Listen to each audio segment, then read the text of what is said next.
Hi, this is James Shrug with Westpac London's End of Day report for Wednesday the 21st of November. Well, the big disappointment overnight, of course, was EU finance ministers failing to agree on the release of the latest tranche of bailout funds for Greece. The Greek government and people were praised for the effort that they've put into place in terms of getting their budget deficit to where it is, in terms of passing austerity legislation. But technical issues meant that the decision couldn't be reached even after 11 hours of meeting. Our view is it's probably related to the IMF.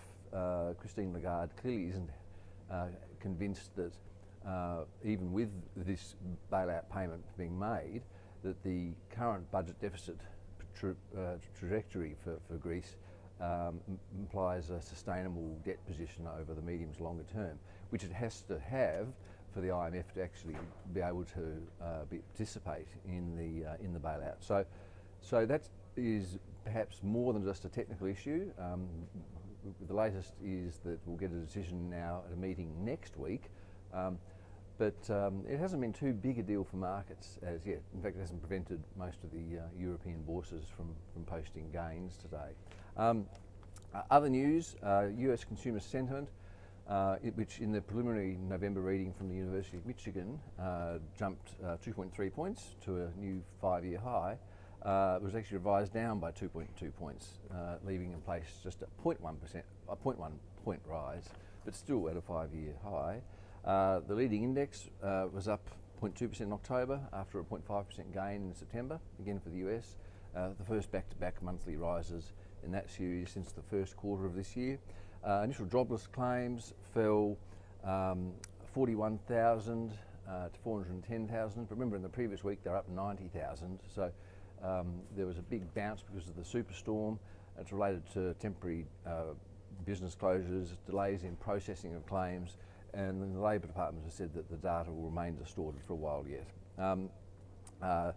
Bank of England minutes showed that at the November meeting, where they suspended their asset purchase program at 375 billion sterling, there was just one member out of the 9 that actually wanted to expand the program or keep the program going by another 25 billion.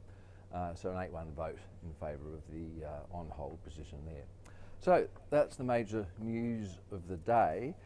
In terms of markets, we've got at the close, the London market up 0.07 of 1%, the French market up 0.4%, the Germans up 0.2%, a third of a percent gain in Spain, and the Italian market up 0.8% today.